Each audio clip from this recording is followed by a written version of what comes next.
We're here with Roger Armstrong. We met on Tic Tacs discussing all this cross-border visa cabotage stuff. He reached out. We just talked a little bit on the phone, and we decided to jump in and do a podcast because there's a lot of stuff he would like to talk about and set the record straight from the last podcast we did about it. So, if Roger, you want to just let people know kind of your background and what you do and what your story is. Hi, good afternoon, everyone. Firstly, anyone listening to this, if they have any questions, they can contact me.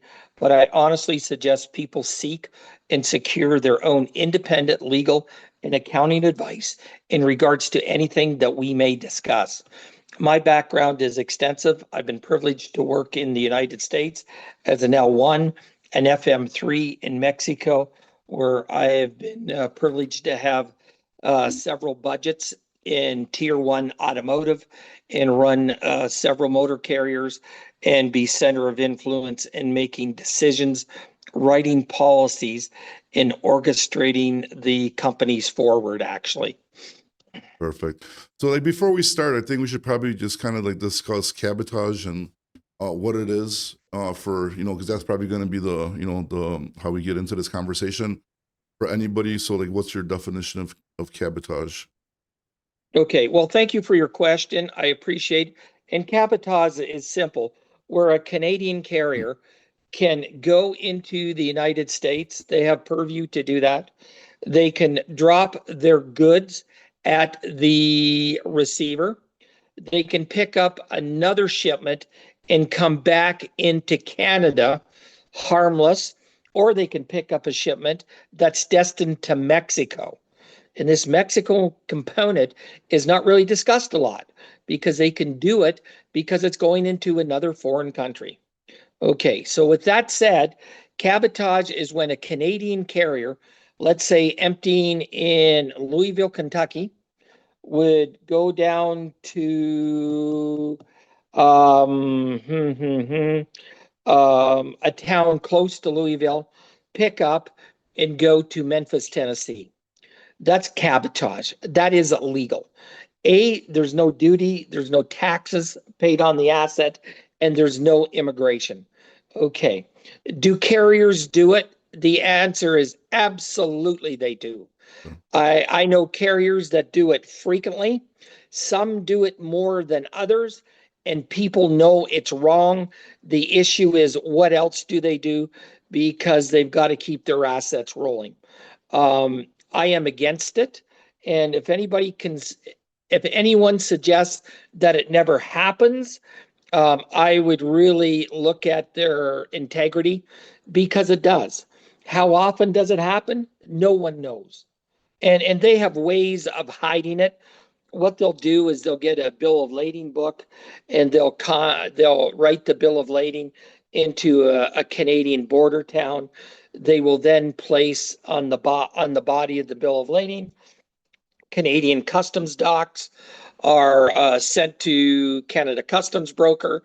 And what they will do is they will put the original bill of lading in an envelope with US postage that's addressed to the carrier. They will not mail it, but enforcement is extremely leery of opening a mailing that is stamped, that is self-addressed. As I understand, it has to go to a federal judge. Okay, well, I was about to ask you that question. You jumped in and answering it. Now, is this happening from both the Canadian side and the Mexico side carriers, or do you think it's more from the Canadian side? Well, let's look at this pragmatically as reasonable people. There's no doubt it happens. And if anybody says it doesn't happen, they really need to look at themselves in a mirror. Because think of this pragmatically, there's thousands of carriers. Okay. And, someone is going to try and take advantage. I will not confirm, nor will I deny I have done it, but I am aware it's happening. I cannot say on a regular basis. A lot of the problem is you have a certain sector of people come into this nation. They are on student visas. They pay a semester at a university and or a college. they get a license to drive a semi, and next thing you know, they're driving a truck, and everybody's in for a world of hurt because the potential is astronomical. And I would say they are the ones that are more easily led than others. How's that? Understood. Now, these people are like on the visa parts. How are they getting in? What kind of visas are they using to get in? That is a very, very good question. And that is a boiling stew. There is a US H-B2 visa. There's a B2 visa and a B1 visa and an EB3 visa. So are these Okay. same visas for both Canada and the United States? Because these are like names that I hear like in the US as well. Yep, these are US visas only that I've discussed. Uh-huh. In Canada, there are several entry programs. Okay, there's the student visa, which we just talked about. And as I understand, there's 50,000 student visas issued in the Dominion of Canada. Okay, and not all those 50,000 are going to an accredited university or college. Do we know what Okay, percentage of them are for trucking? good question. I have tried to source and secure that, and I am going to say, well, let's look at pragmatically. You've got 50,000, 50% are men, 50% are women. So that puts it at 25,000. Okay, men that are not attending school. So with that, I would say probably 30 to 40% of those people are involved in the transportation industry, A, working on a dock, B, in dispatching, C, driving, or any other avenue, but they are not going to school. Now, I understand the government of Canada is clapping down on that pretty effectively here now. And they're going to start to enforce that even more because they have to, because what it is, it's polluting the workforce. No, that's my next question was going to be like, they're doing this obviously to reduce labor cost, I'm guessing, right? Absolutely. And once again, and now we're going to get into Driver Inc. Excellent point. Driver Inc. Is started where in Canada, it's a custom of the trade that you have workers' comp, that you have vacation pay, and you pay loading and unloading. And historically, these people that are involved with Driver Inc., what they do is they'll get the truck driver, okay, to incorporate a company, and they will then invoice the owner of the corporation, the employer. Well, And the just reason just to why have it out there before you get into that, I don't condemn that. I think 1099 practices I particularly like exactly. them. But in this case, it's a little bit different because not only are they doing the corporation, but they're also on these visas and lowering the labor costs. Because like the thing that gets me is like, like I'm all for the 1099 thing, but the only problem I have, it doesn't matter if it's like from India or if it's from Mongolia or even from Poland where my family's from. Like if you bring somebody here and you're paying them 20 cents less per mile to drive a truck, that significantly gives you way better odds of succeeding because you're already saving that much. So even if you cut your rate to a broker by 10 cents a mile, you're still technically up 10 cents because you're saving on that driver. I agree with you 100%. Okay, and what is the custom of the trade in that community that seems to harbor this is that what they'll do is they'll find a way to relinquish all the Western culture, the Canadian domiciled people, and or people that are in this nation legally, and then what they'll do is they'll cultivate these people that are temporary foreign workers in on school visas, etc., like that. And then what they'll do is virtually hold them hostage. And there's several programs in Canada too, where they will let you into this great country, but you've got to work for the employer for 2 years. And from time to time, it's not positive because that employer knows that.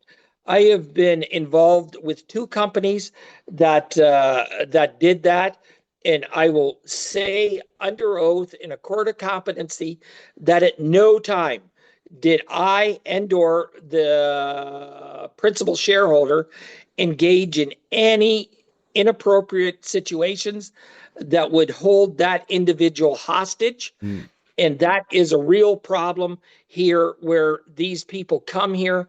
They have limited language skills, as what we'll get into. They have a base of cultural people. They know very few people, and they get taken advantage of left, right, But and center. but don't in America, especially when you got like the JB Hunts, the Schneiders, Swifts, all that stuff. They kind of do that to our American people though, like new drivers, because they do the same exact thing to them since they have their own insurance, and then they'll sign you up for the year 2 contract, teach you how to drive, and then you know what I mean. So they like it's kind of being done already. Like in my opinion, well, not just not my opinion, it's a fact. You know, they're kind of doing this already to new CDL holders in America. The only difference here is that these are people being brought in on visas. Okay, and those that are coming in on visas, sir, are they on a 1099? What do you mean?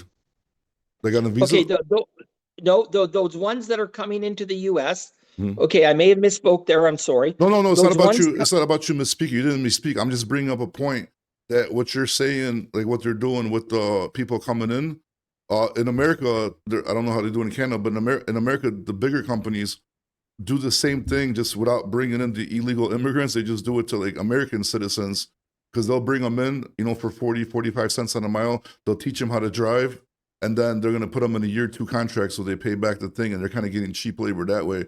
So I think in both circumstances, I think it's wrong in both. You know what I mean? I support that. You know? Okay, but here's the temperance, here's the tolerance. Okay, what my personal opinion is: fair is fair, right is right, and honest is honest, and that will never change. The problem is people have to look deep inside themselves and say, what are they going to tolerate? Yeah, Okay, I just think the language barrier is super bad because, like I said it before, like as a kid of immigrants, like if my dad, you know, he didn't speak English, like would I put him in an 80,000 pound truck, not knowing how to, you know, read, write, or speak English? I wouldn't feel safe doing that. And to me, the biggest concern is the fact that you're you know, you're whatever country you're from, you're getting dropped into a whole different culture, a whole different country. You can't read, you can't speak, and you're driving 80,000 pounds down the road, and you don't even know where you're at. You know what I mean? You're basically amen. And you yeah. can't read the road signs. Yeah, so You can't, that's the killer for me on that one. sir, you're 100% right. I worked with a company based out of Quebec, Canada. 90% of their drivers only parlaient français, okay, where they only spoke English. And I could not, and this is before cell phones, etc., like that. And I could not believe how they navigated throughout the US and not got into a major jackpot. I just couldn't believe it. I was there for a few years. The people were extremely nice, extremely dedicated, but I do not know how they did not get, well, they got under bridges a couple times, but that can happen to anyone. Yeah. But I have no idea how they did not, how they navigated ex, you know, shipper to pickup, from pickup back up to Canada. It is just, it amazed me. Yeah. It honestly did. It did. Well, now getting back to the point, kind of how I brought up, like, you know, the Schneiders and the JB Hunts and the Swifts having their own insurance. So, question, you know, like which you kind of already answered because we talked on the phone, but just so everybody could hear this.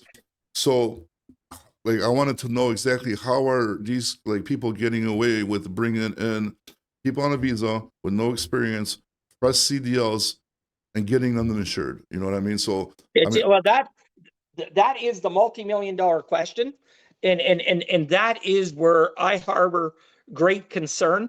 I'm not sure if you're familiar with what happened in Humboldt, Saskatchewan, no. where somebody with a set of B trains, 125,000 pounds of peat moss, ran a stop sign, hit a school bus, and I believe there was 20 killed. Oh wow. Okay. Oh yeah, and that was fresh. And again, very, very limited English competency. He was in Canada legally, though, We will give him that. However, I do not know how he was able to pass his driver's test. Now, that is a huge concern to me. In Saskatchewan, in a court of competency, I defended somebody with a ticket, and I said in open court, 70% of our drivers should not have their CDL. I come right out and said it, did not sugarcoat it. I put it out there, and obviously nothing happened. Well, I mean, the Okay, trucking so industry changed so much because, like, even like before, like, my uncle had a trucking company back in the 80s, 90s. Like, you used to make a really good living off of it, right? And now it's kind of just like watered down, it's kind of crazy because I seen this thing on TikTok that it shows like a driver from the 80s and it shows a driver now. And, drivers in the 80s were more respected, higher paid, appreciated for what they did. It's a little bit harder to get all this stuff. And now it's kind of just like they're trying to just throw whoever in there, to saturate the market and just cut costs wherever they can. So, I think it should be a more respected field where it should be a little bit higher paid, and a little bit more strict on the guidelines, I think. okay, you're preaching to the choir here, sir. Hmm. There was a professor, Professor Uffen at the University at Toronto in the 80s. I'm dating myself here now. Yeah, I've been around for just under 50 years. I'm proud to say it. And I support you. I have never seen this industry like this.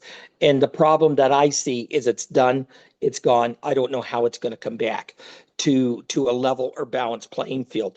Anyways, Professor Uffen had the right idea, in my opinion. What he wanted to do was to have a truck driving turned into a trade. Okay. And where you would drive a van, you would drive a box truck, you would go to a bigger box truck, you would go to a single axle tractor, tandem trailer, and you would progress to where you got a CDL. It was a trade course. It was fully accredited and took 4 years. And that's what needed to be happened. The people that were against it are A, the insurance companies, B, government, because they knew there would be a costing for that. But what's cheaper, that or where we are now? Okay, Well, for so them, it's then, cheaper where we are now because, which I don't understand. The insurance company should have wanted it. I mean, the big carriers well, are probably the ones that shouldn't have wanted it. you're 500% right, and I know what's going on. Okay, some in Canada are government insurance. You've got Saskatchewan, Manitoba, and British Columbia, and some provinces have put moratoriums on market entrance, which they should have. There is no doubt about it. But then you go to Ontario, and this is how they're doing it. There's a company that is named after a fruit.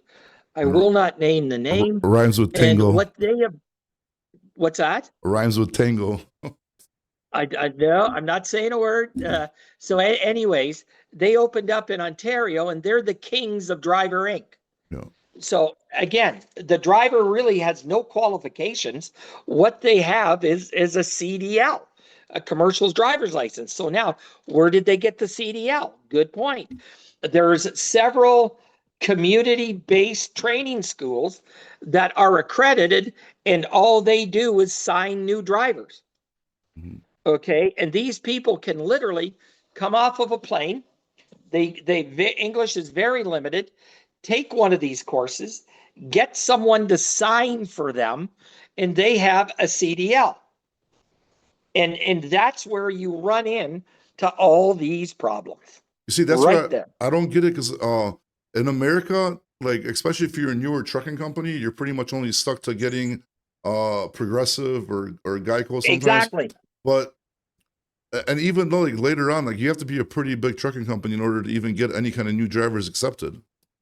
Exactly. And you just said the key phrase there. Sorry, you just said the key phrase with Progressive, because Progressive, that's how they really built their industry. So there's two insurance groups that I really watch. One is the company out of Ontario, okay, that has now expanded into Alberta, Mhm. okay, and Progressive, okay. That is their problems, because and again, there's the people from various countries okay, such as the Ukraine, such as Russia, Mhm. get into this business, have limited knowledge, limited hands-on exposure, are able to get a truck through means that I don't know. And then they hire these drivers, as we've discussed, through 1099s. And next thing you know, somebody's on top of somebody. Okay. And it's really all over but the crying. And it's terrible. And I hope Donald Trump, I understand this is in the works from talking with people. I understand that he's looking at relinquishing most of these truck driver visas. Yeah, I think Okay. Oklahoma is about to start cracking down too, from what I'm understanding. Okay. You've got Arkansas, Yeah, they you signed got up. Oklahoma, and you've got Georgia. Oh, Georgia Okay. too? I didn't hear about Georgia. Yeah. Yep. Okay. Now, at some point in time, okay, this law with English has been on the books for, 50 years. Nobody's ever looked at it till now because there hasn't been the problem till now. Yeah, I think it's been. Okay. I think it was like 1917. I think, if I'm not mistaken, right? Research some crazy, like a long time ago, that law was put into place. You're 100% right. No. It's been, it's been forever. So, anyways, getting back to this Driver Inc. So what happens is they will incorporate a company, okay, in Ontario or Alberta. They'll go to this insurance company and they'll be able to to source and secure insurance. They'll send the abstract to the governing body, which will either be Ontario or Alberta, and they will be added to their insurance policy, the individual. And that is wrong, because what they'll do is they'll have a fraudulent resume and a fraudulent Motor, the Jesus Christ, I can't. MVR, right? Motor vehicle, whatever the yeah, record. well, Yeah. no, they can't get a motor vehicle abstract because there's nothing there under that DL they have, right? But you're going in the right direction. Now, I have been told, have not seen it, that various companies have produced a false MVR. Yeah. So I was Like getting this, I mean, not to get into it, but I kind of seen it myself here and there. So I know it's a thing that's definitely done here. and again, I request anybody listening to this seek their own independent legal advice and independent professional accounting advice, and that way they're protecting themselves. All right, sorry about that. I had to take a cigarette break because I don't want to cut the conversation short. And obviously on YouTube's and TikToks, I don't think you could be smoking on. I got some ashes on me. But we're kind of still talking between a break, and I kind of just we're talking about. And I mentioned that I think that visa thing completely messed up the whole cabotage thing for people, because like if you realistically think about it, like before the visa thing, like, and I've been in trucking for over 20 years now, and this is the first time it really came to my attention about the cabotage stuff. Because like, and realistically, I don't see anything wrong with somebody trying to make a couple extra bucks and trying to pull that off. And I think they kind of got screwed now because of the whole visa thing, and now because of the visa thing is bringing this cabotage thing up to the forefront more than it was before, in my opinion.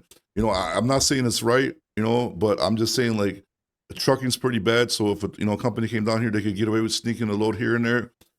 I personally don't think there's anything wrong with it. But now that you mix in the whole visa situation, and now the cabotage thing is kind of getting pushed, to the forefront, like I said. If I may, sir, it really started in 81 with the free trade agreement Okay. between Canada and the US. Who was the president in 81? I don't even know. Was it Reagan? I believe wasn't it Carter? I could be Carter, wrong. okay. Because Carter's the one that deregulated. You know that, right? No, I did not know it. No, I just... Yeah, Carter deregulated. Well, there was a recession in 81, so it may have been 86. I could be wrong. But President Carter is the one that deregulated your industry. Okay, and right after America deregulated, see, Canada deregulated in essence back in the 50s. There was a busing company called the Winners Family in New Brunswick, Canada. And what they wanted to do is pick up single fares in around New Brunswick, transport them to the US. Okay. This is before casinos, etc., like that. So they were denied. So they took it to the Supreme Court of Canada, and Supreme Court of Canada gave them leave to hear the case and ruled for them. So that really deregulated Canadian transportation, but nobody did a lot to it, okay, until the 80s. And that's where it really started to come into play. And that is where the first time that I was ever exposed to interstating, cabotage, etc., like that. Okay. Yeah, That's like where I was. the That's whole where I was exposed to it. before I even started Yeah. looking into this, the whole time I was under the impression that people from Canada have to come here, deliver load, and go back empty. I didn't even know they pick up a load and could bring it back to. Like that's how little I even looked into it, to be honest with you. Yeah. Well, they can do that. Okay, and they can also pick up in domestic U.S. and go to Mexico. Yeah, I didn't know that either. That's Well, that's a foreign country, right? yeah, correct. And And then so what they'll do is they'll drop it at a duty-free trade zone.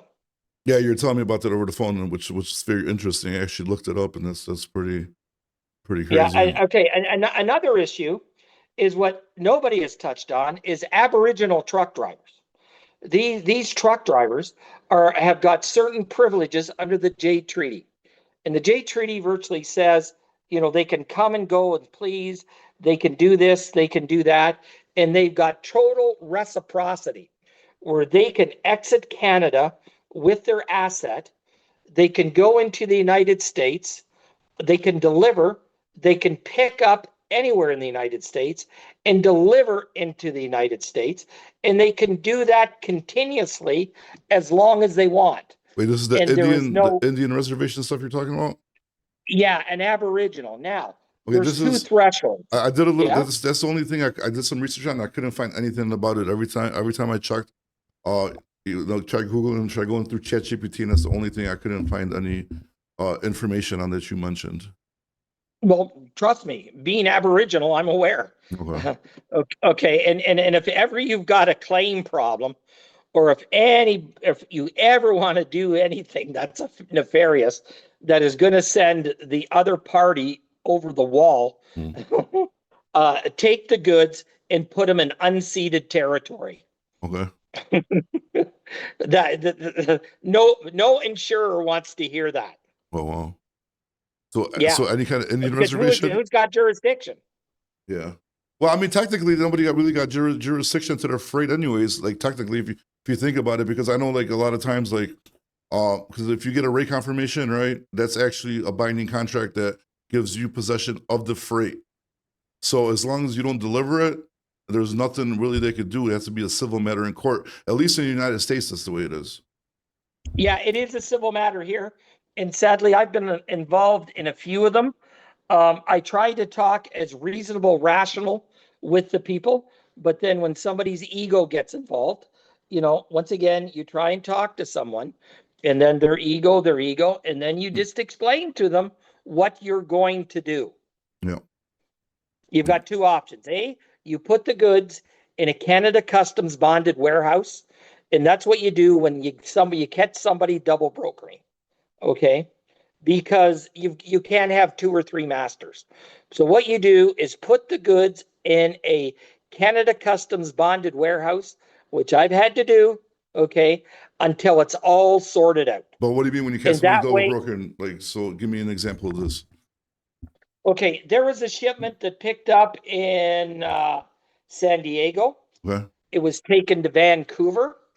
The carrier in Vancouver then brokered it to me, and it was going to Regina, Saskatchewan. Oh, okay. So you're saying that, well, okay, so I get what you're saying. So you didn't sell the freight that got double brokered. You actually booked the freight and then you got in possession and then you're trying to figure out what to do with the freight. So then you put it into the. Well, no, we couldn't get a delivery appointment. Okay. And the reason why we couldn't get a delivery appointment because we weren't the carrier of record. Okay. Okay, so I got on the phone with A, the shipper, B, the carrier that picked it up, C, the broker, and me. And like I just told everybody, listen, here's where we anybody are. was any of the carriers actually the people that booked the freight, or was it somebody completely else that booked the freight? Good question. Where we picked it up in Vancouver, okay, well, they were the one that booked the freight. Okay. Okay, and I'm just sitting here saying, hey, I know what's gone on. I'm not pointing any fingers. We just want to get these goods off our trailer. Okay. So then everybody's ego kicked in, right? Mm-hmm. Except for mine. I was calm. For once, I was calm and cool. And at the end of it, I said, listen, guys, we don't have common ground here. My raison d'etre is to protect my shareholders. So what I'm going to do is I'm going to put this in a bonded warehouse until you guys sort all this out and I get legal clearance from each identity to deliver said goods, and I have payment in advance. Okay. Yeah, it took about 2 weeks. I think the value of the shipment was about 170,000 US dollars. Everybody threatened to sue me. My position was go ahead. It's going to take you 3 years to get it into a court of competency in Canada. And all I want is the facts of who's on first, who did this, who did that, and who's paying. Yeah. That's all I wanted. So But who obviously, threatened to sue you? everybody. Even the carrier that double brokered it to you? Oh no, they ran. Oh, okay. They ran. Obviously, they ran. Wait, so My God, whoever's freight it was, like the freight broker, they should be happy they even found their freight. Nothing else happened to them. They should have just paid and shut the hell up and got their freight delivered. Can I give you a hug? Well, I mean, that's just common sense. Exactly, and that's exactly what I said. I said, listen, I said, all you've got to do is compensate us from Vancouver to Regina. Okay, we brought it into Saskatoon because we couldn't get it delivered. So, we've got to be compensated from Saskatoon to Regina. Done for the warehouse storage? Absolutely. I'd like $125 an hour for my time. Okay. Which at that time was... That's pushing a little bit. No, it's not. I mean, a little bit. Come on, bro. No, you don't think so? Hey, no, I don't work for free, and you shouldn't either. Nobody should.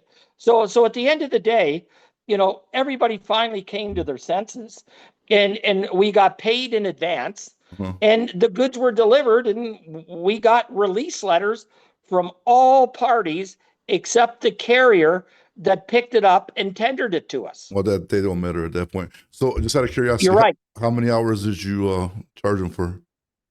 I had about 6 hours into it. Oh, okay, that's not too bad. I thought you were gonna. No, it was, and it was 100% honest. And think of it this way: if it wasn't for me not being bombastic or narcissistic, they would have never found this. Never found this. And that's what bothers me the most is I've done everything I could to help them, and they treated me like I was that I was not in the process. How's that? Was it a Canadian broker or a United States broker? No, a U.S. broker. I will not say their name. No, I'm not asking for it. I think they were, by the time this entire situation was dealt with, they were shocked. But what?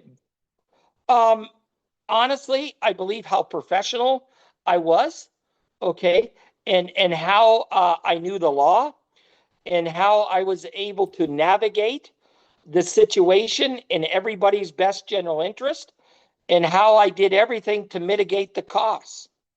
Because think about this, sir. I could have put that in a Canada Customs bonded warehouse and never tried to resolve it. Yeah, just left them. Yeah, I mean, it's crazy that the broker came at you at all, even threatened you with a lawsuit at that point. I mean, they should be happy they got their freight. They should be happy it's safe, and they should be happy, like it's not gone, it's not missing. Exactly. So, think about what's 100 and well, this was probably 5 years ago, but $170,000 against a claim compared to what's going on down in California with that Armenian family, where what is it at? $36 million? 83. Like I cannot That's crazy. Sir, I have never experienced that in my life. Like I'm in the wrong side of the trucking business, I think, because that's there's a lot of money in trucking crimes. That's for sure. I just like the 83 million. Think about it, and they kept hitting Amazon, which is the craziest part. It's like you don't think that Amazon, like how much are they worth? Like hundreds of billions of dollars that you're gonna keep robbing them, and they're just gonna like sit there and not take it. I mean, you don't think Amazon like paid the cops or helped in investigations or did everything they can to, like I don't understand like how stupid these criminals are to keep on hitting such a big company, not think they're gonna get caught. Yeah, but here's the problem: they get away with it. Like, Well, like, like, like, think, think about it. You know, if you're going to rob a bank, then God forbid anybody do it, but you may as well rob the biggest bank, like the people in California, and had that huge shootout. yeah, but rob it Probably once, but not 80. Think about $83 million. How many? So I mean, obviously the $83 million is a BS number because that's probably maybe they're saying like retail value, right? But do they had to like make? I'm guessing just say 10 million, 20 million of the goods they stole. So think about how many truckloads of stuff that actually is. So how many times repeatedly they kept doing it and thinking like nothing's gonna happen, which is the crazy part. I mean, I can see if they hit it like 5, 10 times and then stopped. But to constantly, repeatedly keep hitting Amazon, you're just asking for trouble. I agree. Hitting anyone, Yeah. and don't all you've got to do is go to a truck stop. I think these cameras are uh, the best thing that hit this industry because all you've got to do is go to a truck stop and you can find a half a dozen trailers there that are dropped. Yeah, probably, Okay. right? A lot of It, people just drop them. yeah. And all you got to do is, is keep track of trailer 126, 694, etc. like that. Like, I worked at Brampton in Brampton, Ontario at at a very, very large cross dock.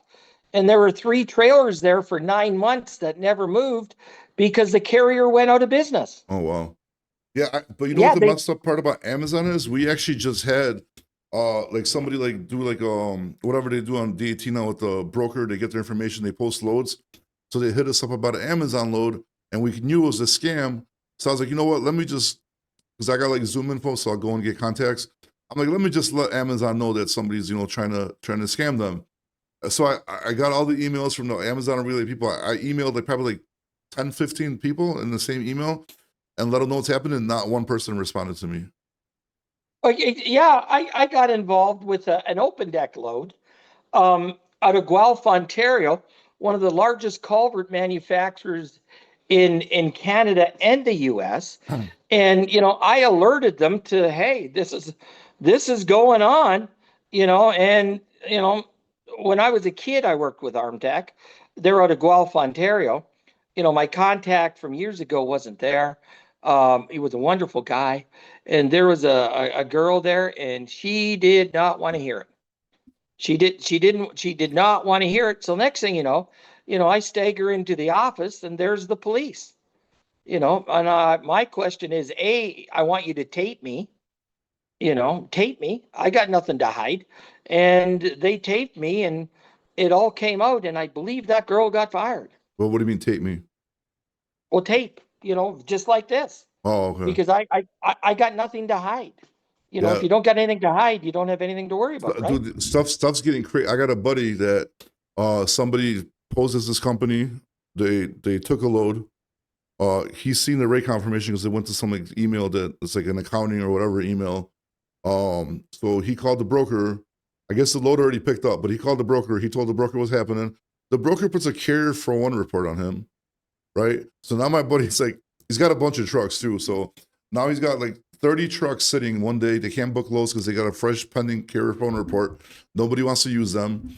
Then he got the scammer hitting him up like, hey man, if you don't pay me money, I'm gonna keep doing this to your company. Exactly. And like And that's it's nuts. And then like he's calling the freight broker like, hey bro, what are you doing? You're ruining on top of this already happened. You're ruining my business. The freight brokers, that's another whole like carrier for one thing. That's a whole nother thing that is like it's good for the industry, but at the same time, it's bad for the industry. okay. Is there room for FreightGuard? Absolutely. But here's the problem.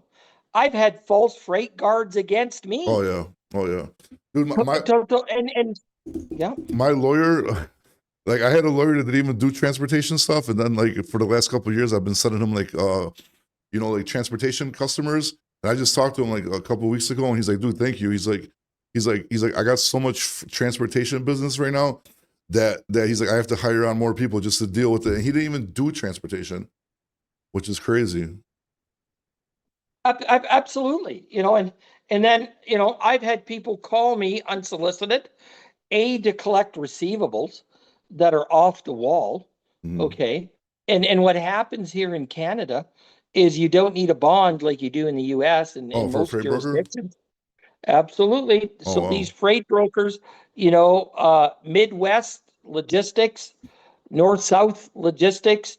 So they'll run up, a couple $100,000, and next thing you know, the office is vacant and you don't got a leg to stand on.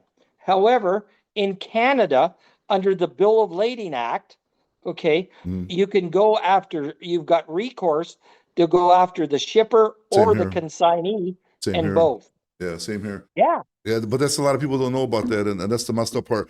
And plus the $75,000, because when I started trucking, it was like $10,000. Now it's 75,000, but 75,000 is not good enough either, because if you got so much money in debt, everybody's gonna have pennies on a dollar. But another thing is like people don't know that, but you should go after the shipper, and the shipper has to pay, because if not, you can sue them. They're still responsible for it. I think that in America, there's one way to get around it. I don't want to quote this here, but there's a way you could put something on some kind of option on the bill of lading, something about freight charges. I have to look it back up, but anyways, regardless, yeah, it's crazy because I got people hitting me up too on TikToks all the time, like asking me to try to help collect money.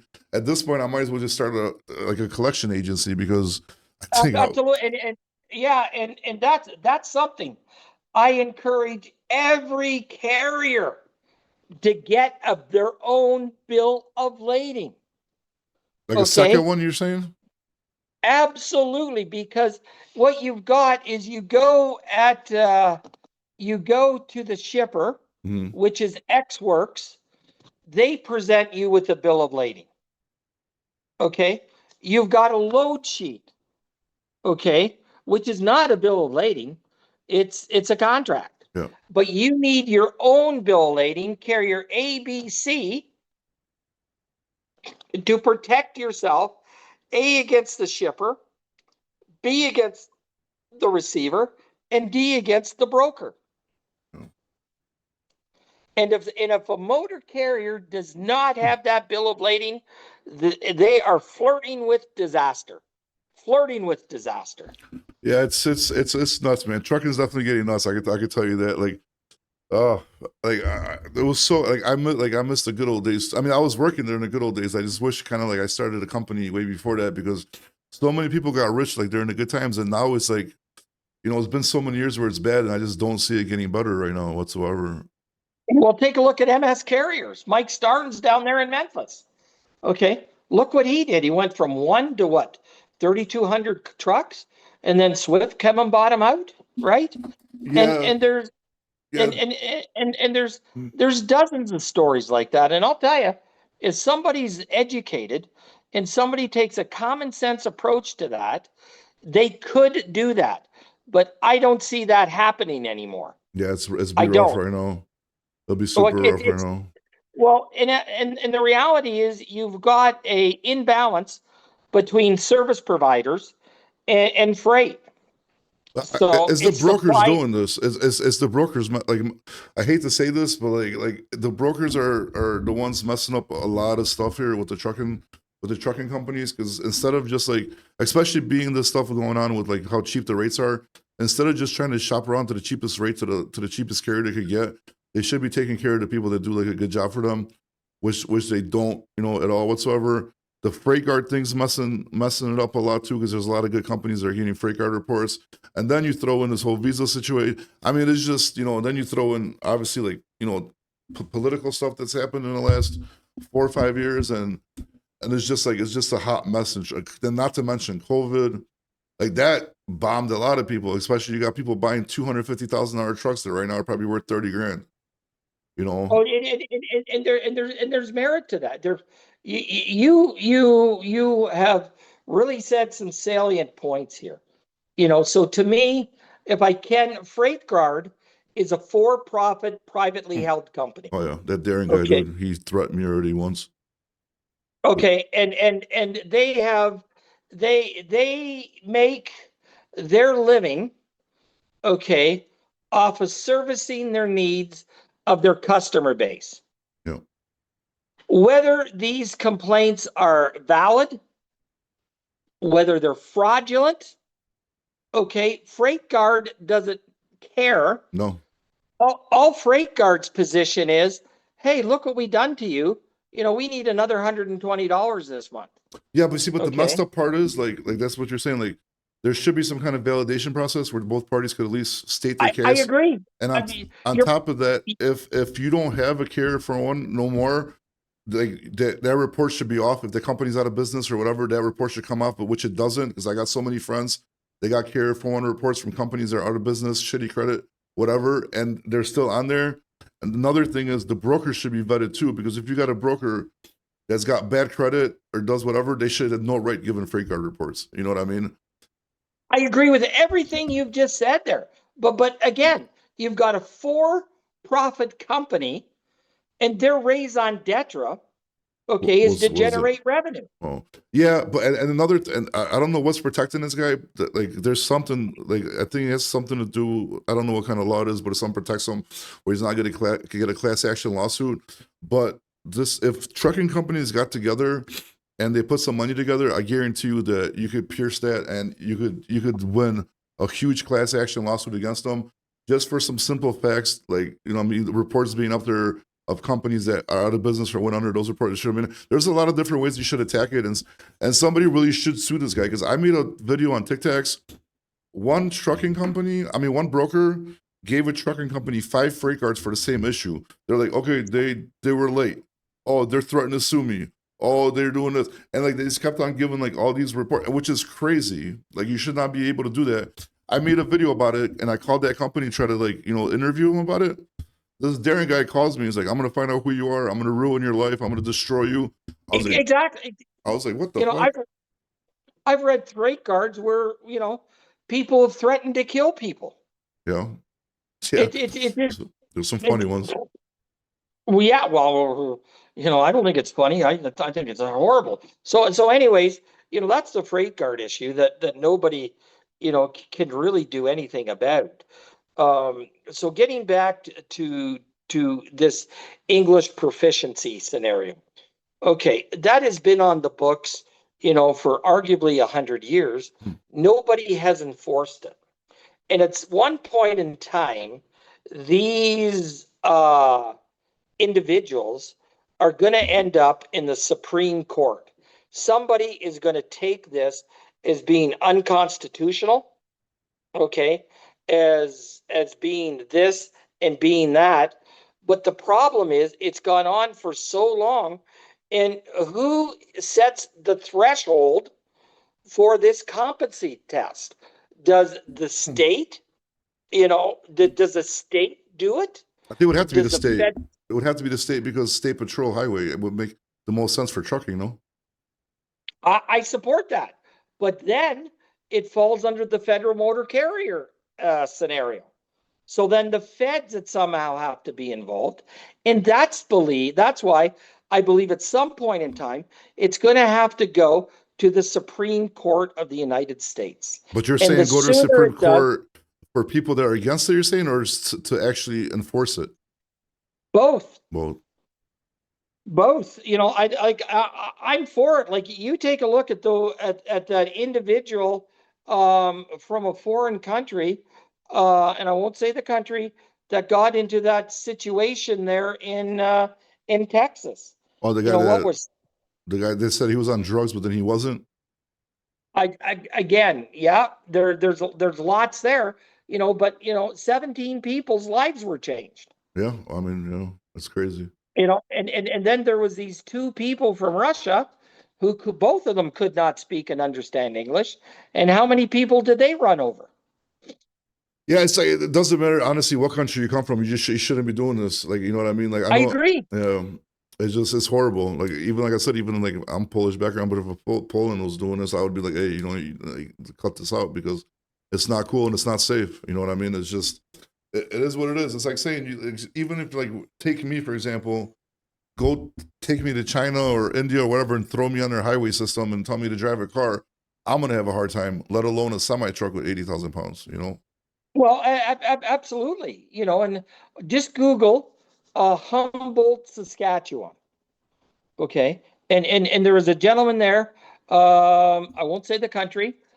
He was here legally, very, very limited training. Okay. Was able to source and secure a license from a government agency. And he went through a stop sign, ran into a school bus of hockey players. And, there's, you know, what, 20 killed, 15 killed, etc. like that. It's just horrible. But the question is, instead of talking about this horrific stuff, we gotta turn this around and make it positive. So how can we stop this?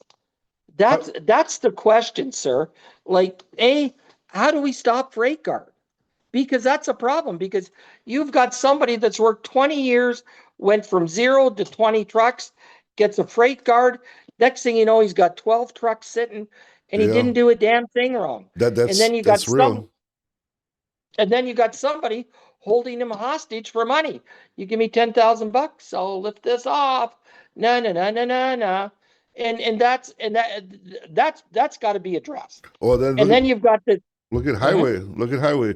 You buy a truck, right? You put a truck with a VIN number from like a bad company or something before. They link that VIN number and now they associate you with that company and you're screwed too.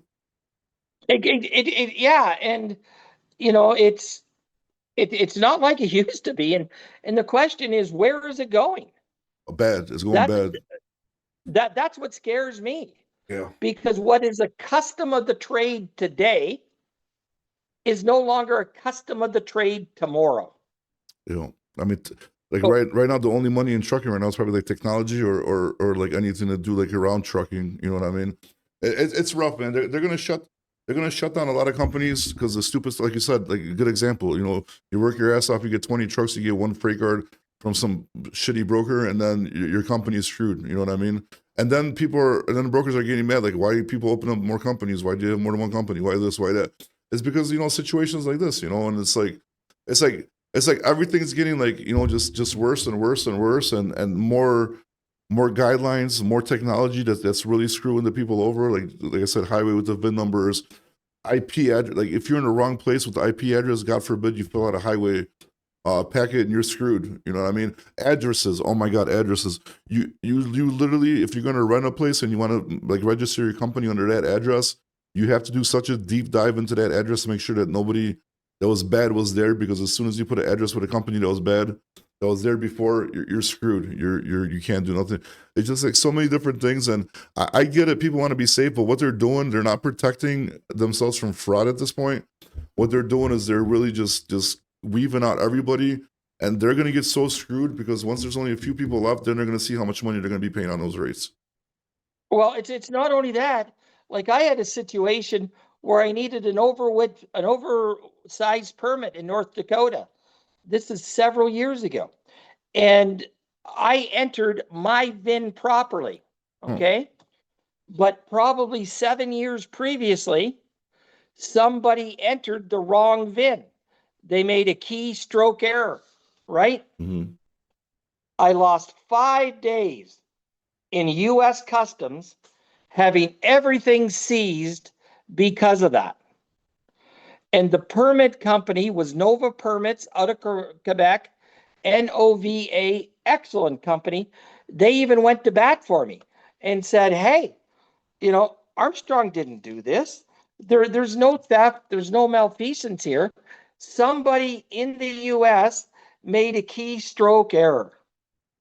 Yeah. And it was just horrible. So now I had a customer that was very, very angry. I had a receiver that was very, very angry. I had a truck driver that was extremely angry, and there was nothing I could do about it. No, you And, can't. in essence, it said instead of 175, they put 157 on the permit several years ago. Yeah, it's crazy, and then then you're screwed because you're losing all the money because obviously it's like not the broker's fault, so he's not gonna be paying for it. It's not the customer's fault. They're not gonna be paying for it, so now you're paying the driver. You're obviously losing money not like using that truck, and then obviously you're probably gonna get rate deductions after that if they even want to pay you for that load. It's just like nothing you can Well, do. no. Well, no. I don't play that game. Okay. Fair is fair. Right is right. Honest is honest. I got Nova permit to juxtapose, proffer an email, with the truth, telling everybody. And of course, they said, well, we're not going to pay you. Okay, which is the dumbest words you can ever tell somebody So the when load's they're delivered. incurring. Yeah, Okay. And I just said, okay, listen, you got the facts, what's happened. It's validated, it's verified, and now you're saying you're not going to pay me. So here's my banking information. When funds are secured in my bank, we will deliver this. And no, we are not holding this hostage. And, I am aware of unceded territory there. and then bam, FreightGuard. No, that's before FreightGuard. Oh, okay. Oh, yeah. Okay. No, I got into out of Little Rock, there's a company that starts with D, and I really got into it with them. What happened at Canada Customs, there was 2 shipments on a trailer. They cleared one, they didn't clear the other, and so we couldn't deliver anything.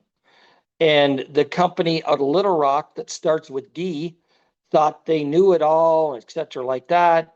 We got Canada Customs to write them an email, and et cetera, like that. They didn't accept it. So once again, we had to go into a Canadian bonded warehouse. And it's not what I want to do, but I had no other choice to. It happens. All right, buddy. I think we should probably wrap this one up because I think we've been going for over an hour. So this is gonna be a lot of editing for me. So Okay, did you learn anything? yes, of course. And like I said, the last phone conversation we had, I also did some research on everything that you mentioned. And like I said, anybody else to listen to this, if anybody how many people listen to it, check it out, do your own research, and you're gonna see that pretty much everything is true. Like I said, the only issue I had finding was that the Indian stuff, but I'm sure I just got to look it up a different way, and I will find it. Okay, my friend. God bless. You too. Bye Thank now. you very much for your time, sir.